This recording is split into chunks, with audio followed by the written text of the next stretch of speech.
Hello all, welcome to Infotalks. So IPL auction అయిపోయింది. ఇప్పుడు మనం టీమ్ వైజ్గా ఏ టీమ్ ఆప్షన్లో ఎలా పర్ఫార్మెన్స్ ఇచ్చింది అనే దాని గురించి ఒకసారి డిస్కస్ చేసుకుందాం. సో ఆబ్వియస్గా మనం ఎప్పటి నుంచో అనుకుంటుంది అండ్ ఆల్మోస్ట్ 2008లో ఐపీఎల్ ఎప్పుడైతే స్టార్ట్ అయిందో అప్పటి నుంచి మనం ప్రతిసారి చూస్తున్నదే. చెన్నై సూపర్ కింగ్స్ వాళ్ళకంట బెటర్గా ఆప్షన్లో పర్ఫార్మెన్స్ ఇచ్చిన టీం అంటే ముంబై ఇండియన్స్ కూడా ఉండొచ్చు. బట్ ఓవరాల్గా ఫస్ట్ ఆప్షన్ నుంచి నిన్నటితో కంప్లీట్ అయిన ఆప్షన్ వరకు ప్రతిసారి కూడా సిఎస్కేనే బెటర్ ఆప్షన్ అనేది ఆప్షన్ రిజల్ట్లో బెటర్గా పర్ఫార్మెన్స్ ఇవ్వడం మనం చూసాం. సో అసలు సిఎస్కే ఎవరెవరిని తీసుకున్నారు అనేది మనం చూసుకుంటే వాళ్ళు రిటైన్ చేసుకున్న ప్లేయర్స్ కోసం మనం ఆల్రెడీ షార్ట్స్లో చెప్పుకున్నాం. Wicket keeper batsmen Dhoni uncapped ప్లేయర్గా వాళ్ళు రిటైన్ చేసుకున్నారు. And Ruturaj Gaikwad and Jadeja 18 crores కింద ఒకరిని కెప్టెన్గా ఒకరిని సీనియర్ ప్లేయర్గా ఎప్పటి నుంచో ఉన్న ఆల్రౌండర్గా వాళ్ళు రిటైన్ చేసుకున్నారు. సో 18 అక్కడ అయిపోయింది. ఆ తర్వాత శివం దుబే మీద వాళ్ళు నమ్మకం ఉంచారు. ఆల్రౌండర్గా ఒక టెరిఫిక్ ఆల్రౌండర్గా శివం దుబేని 14 క్రోర్స్కి రిటైన్ చేసుకున్నారు.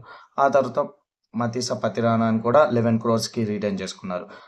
సో ఆప్షన్లో మనం ఏమనుకున్నామంటే మ్యాక్సిమం వాళ్ళకి ఆల్రెడీ లాస్ట్ సీజన్లో ఉన్న మేజర్ ప్లేయర్స్ ఎవరో వాళ్ళనే తెచ్చుకోవడానికి ప్రయత్నిస్తారని అనుకున్నాం. ఆబ్వియస్గా అదే జరిగింది. బట్ ఎలా జరిగింది అంటే ఆ ప్లేయర్స్ కోసం మిగతా ఫ్రాంచైజీస్ ఎవరు పెద్దగా పోటీ పడకపోవడం విచిత్రం.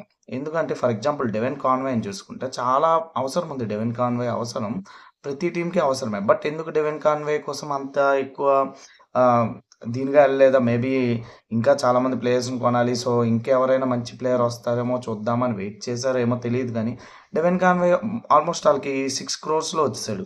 సో డెవెన్ కాన్వే 6.25 క్రోర్స్లో వచ్చాడు. సో డెవెన్ కాన్వే 6.25 క్రోర్స్లో వచ్చి రాహుల్ త్రిపాఠి సన్ రైజర్స్ హైదరాబాద్కి చాలా వాల్యుబుల్ ప్లేయర్. 1 డౌన్లో కానీ 2 డౌన్లో కానీ వచ్చి ఒకేసారి మెరిపించి వెళ్ళేవాడు. సో రాహుల్ త్రిపాఠి కూడా 3.4 క్రోర్స్లో వచ్చాడు. అన్నిటికంటే ఇంకా సర్ప్రైజింగ్ ఏంటంటే రచిన్ రవీంద్ర కూడా వచ్చేసాడు. రచిన్ రవీంద్ర 4 క్రోర్స్లో వచ్చాడు. అంటే డెవెన్ కాన్వే, రచిన్ రవీంద్ర మనం ఆప్షన్కి ముందు అనుకున్న ప్రకారం అయితే ఇద్దరిని తెచ్చుకోవడం అవ్వదు, ఒకరినే తెచ్చుకోవడం అవుతుంది. ఒక 10 క్రోర్స్ ఇలా పెట్టాల్సి ఉంటుంది ఒకరి కోసం మనం అనుకుంటే ఇద్దరు కలిపి ఆల్మోస్ట్ 10.25 క్రోర్స్లో వచ్చారు.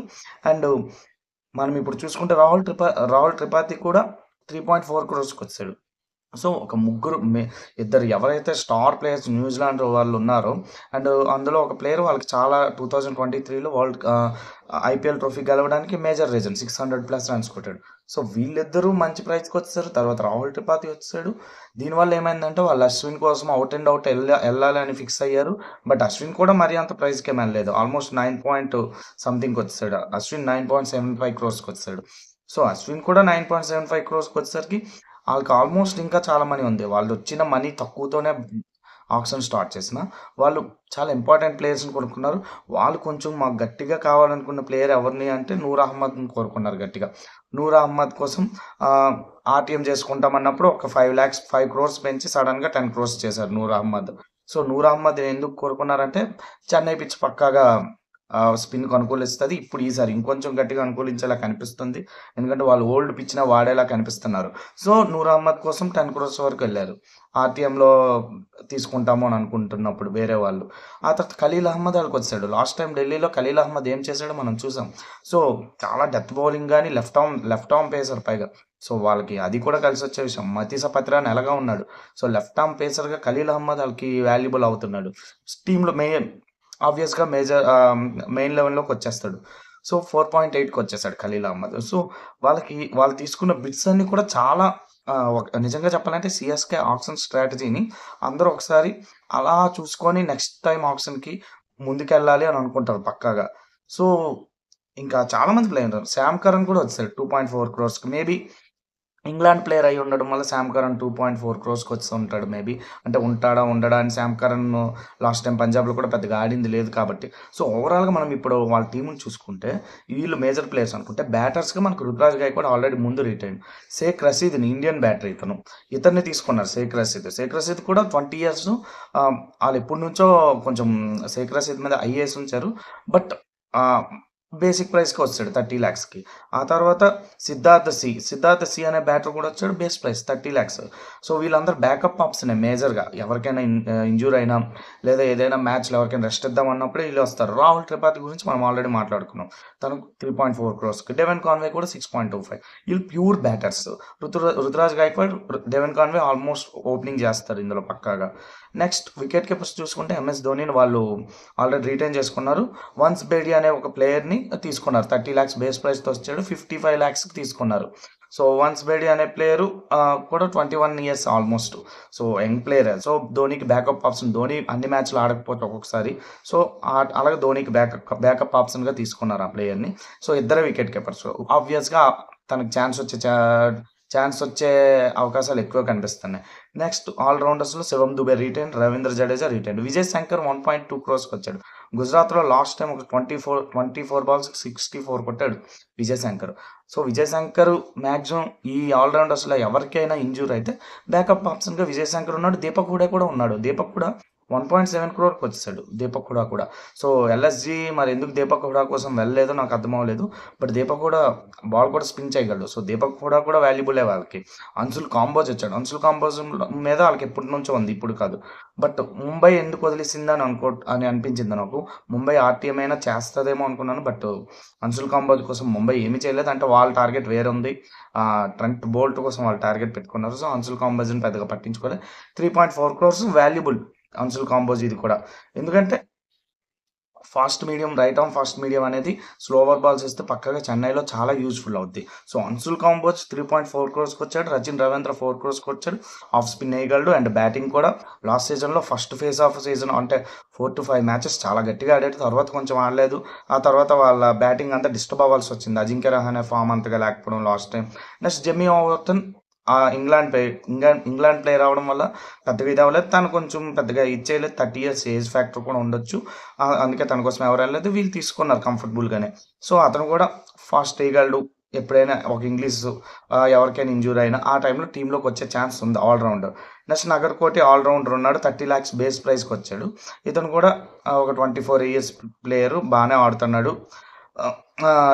ఫస్ట్ క్లాస్‌లో బాగానే ఆడుతున్నాడు అనేది అబ్జర్వ్ చేశారు. సో, బౌలింగ్ బాగా ఏస్తున్నాడు.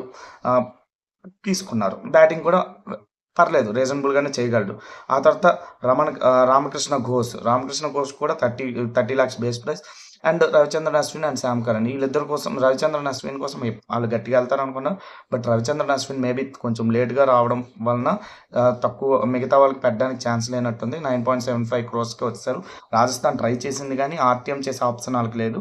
సో, వాళ్ళ దగ్గర ఉన్న మనీకి ఇంకా ప్లేయర్స్‌ని కొనాలి కాబట్టి ఎందుకంటే మనం చూసాం లాస్ట్‌లో టీమ్స్ దగ్గర మనీ లేవు. సో, ప్లేయర్స్ ఉండిపోయారు. 2 క్రోర్స్ బేస్ ప్రైస్ ఏ ప్లేయర్స్ అయితే ఉన్నారో శార్దుల్ ఠాకూర్ ఇలాంటి ప్లేయర్స్ మరి ఇంకా వాళ్ళని కొనడానికి ఆప్షన్ లేదు. డేవిడ్ వార్నర్‌ని కూడా ఆ ఫ్యాక్టర్ ఒకటి ఇబ్బంది పెట్టింది. అందుకే డేవిడ్ వార్నర్ అన్‌సోల్డ్ అయిపోయాడు. ఐపీఎల్ లెజెండ్ అతను. సో, రవిచంద్రన్ అశ్విన్ వచ్చాడు. సో, పక్కాగా మెయిన్ 11లో రవిచంద్రన్ అశ్విన్ ఉంటాడు. అండ్ చెన్నై పిచ్ రవిచంద్రన్ అశ్విన్‌కి చిన్నప్పటి నుంచి పుట్టి పెరిగిన గ్రౌండ్ కాబట్టి పక్కాగా ఆడుకుంటాడు. చెన్నై స్పిన్ పిచ్ వచ్చిందంటే ఇంకా ఇదంతా ఒక డిఫరెంట్ బాల్ గేమ్ ఉంటది. అవతల టీమ్‌కి చెమటలు పడుతుంటాయి. వీళ్ళకి చెమటలు పట్టినా చల్ల గాలి తగులుతది. అవతల టీమ్‌కి మాత్రం చెమటలు పడుతుంటాయి తప్ప చల్లగాలి కూడా తగలదు. సో, ఆ రేంజ్‌లో ఆడిస్తారు చెన్నై పిచ్‌లో చెన్నై టీము.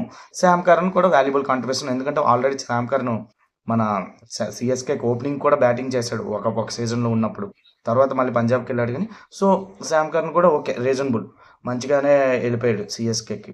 ఇంకా మనం ప్యూర్ బౌలర్స్ చూసుకుంటే పతిరానే ఎలాగో వాళ్ళు రిటైన్ చేసుకున్నారు. శ్రేయస్ గోపాల్ 30 లాక్స్‌కే బేస్ ప్రైస్‌కి వచ్చాడు. ముఖేష్ చౌదరి కూడా బాగానే వచ్చాడు. నాథన్ ఎల్లిస్ ఇది బెస్ట్ బై అనిపించింది. అంటే 1.25 క్రోర్స్ బేస్ ప్రైస్ నుంచి 2 క్రోర్స్‌కి వచ్చాడు. ఆల్రెడీ సీఎస్కేలో ఒకసారి ఉన్నాడు. తర్వాత పంజాబ్‌కెళ్ళాడు. అంటే పంజాబ్‌లో ఆర్టీఎం చేసుకుంటాం అనుకుంటే అప్పుడు మళ్ళీ నాథన్ ఎల్లిస్‌ని కూడా కొన్నాడు. సింగ్ కూడా గుర్జన్‌ప్రీత్ సింగ్ అట. ఈ ప్లేయర్ కోసం నాకంత ఐడియా లేదు. But okay. Pure bowler. ఎవరికైనా ఇంజ్యూర్ అయితే మాక్సిమం టీమ్‌లోకి వచ్చే ఉంది. లెఫ్ట్ ఆర్మ్ ఫాస్ట్ మీడియం కాబట్టి ప్రాబబ్లీ ఖలీల్ అహ్మద్‌కి రీప్లేస్‌మెంట్‌గా తిన్ను చూసుకుండొచ్చు. బ్యాకప్ ఆప్షన్ అవ్వచ్చు. నూర్ అహ్మద్ కోసం మనం ఆల్రెడీ మాట్లాడుకున్నాం. 10 క్రోర్స్ నూర్ అహ్మద్ పక్కాగా కావాలన్నారు. ఎందుకంటే mystery bowler Noor Ahmad. So, ఇప్పుడు వాళ్ళకి ఒక లెగ్ స్పిన్నర్ ఉన్నాడు. Left arm spinner. అంతేకాకుండా ఆహ్ హాఫ్ స్పిన్నర్ రూపంలో ఒక ఫింగర్ స్పిన్నర్ రూపంలో అశ్విన్ ఉన్నాడు. అలాగే ఇప్పుడు వాళ్ళకొక మిస్టరీ స్పిన్నర్ ఉన్నాడు. సో, టఫ్ఫే. ఏ టీమ్‌కైనా టఫ్ఫే. And Khaleel Ahmed left arm fast medium space బాగానే రాబట్టగలడు. సో, ఖలీల్ అహ్మద్‌కి 4.8 క్రోర్స్ అనేది రీజనబుల్ అనిపించింది. సో, ఓవరాల్‌గా ఇది Chennai Super Kings team. So, Chennai Super Kings so, ఇంకా వాళ్ళ దగ్గర 54 లాక్స్ ఉండిపోయిందంటే వాళ్ళ ఆక్షన్ బిడ్ ఏ రేంజ్‌లో పర్ఫెక్ట్‌గా ప్లే చేశారనేది మనకు క్లారిటీగా తెలిసిపోతుంది. సో, చెన్నై, ఫ్లెమింగు, ధోని, రుతురాజ్ కూడా ఇందులో ఇన్వాల్వ్ అయ్యాడు అంటున్నారు ఈసారి. సో, ఓవరాల్‌గా వీళ్ళు మాత్రం గట్టి ఆటే ఆడారు. అండ్ మంచి ప్లేయర్స్ కావాల్సిన ప్లేయర్స్‌నే తెచ్చుకున్నారు. ఓవరాల్‌గా అయితే మాత్రం బాగుంది. 18 ఇండియన్ ప్లేయర్స్ ఉన్నారు. ఓవర్సీస్ ప్లేయర్స్ 7 ఉన్నారు. సో, ఇందులో పక్కాగా ఒక 4 ఆడేస్తారు కాబట్టి ఓవర్సీస్ ప్లేయర్స్‌కి మాక్సిమం ఛాన్స్ వచ్చే ఛాన్స్ ఉంది. ఒక్కొక్కసారి ఓన్లీ ఓవర్సీస్ ప్లేయర్స్ ముగ్గురు, ఇద్దరిని కూడా ఆడించిన సందర్భాలు ఉంటాయి. సో, ఓవరాల్‌గా అయితే ఇది చెన్నై సూపర్ కింగ్స్ టీమ్ యొక్క ఫుల్ ఆక్షన్‌లో తీసుకున్న ప్లేయర్స్ 25/25 ఫిల్ చేసేసారు వాళ్ళు. ఇంకా 54 లాక్స్ మిగిలిపోయాయి వాళ్ళ దగ్గర. సో, ఓవరాల్‌గా అయితే మాత్రం టీమ్ చాలా బాగుంది. బ్యాలెన్స్‌డ్‌గానే ఉంది. ఈ ఈ చెన్నై టీమ్‌ని ఎప్పుడూ అండర్ ఎస్టిమేట్ చేయకూడదు. ఈ ప్లేయర్ చెన్నైకి వచ్చిన ఏ ప్లేయర్ అయినా కెరీర్‌ని సెట్ చేసుకునే రేంజ్‌లో పర్ఫార్మెన్స్ ఇస్తాడు. అది మనం స్టార్టింగ్ సీజన్ నుంచి చూస్తున్నాం. సో, ఇందులో ఏ ప్లేయర్స్ కెరీర్‌ని సెట్ చేసుకుంటారనేది మనం చూద్దాం. మీకేమనిపిస్తుందో కామెంట్ చేయండి. Thank you. బాయ్.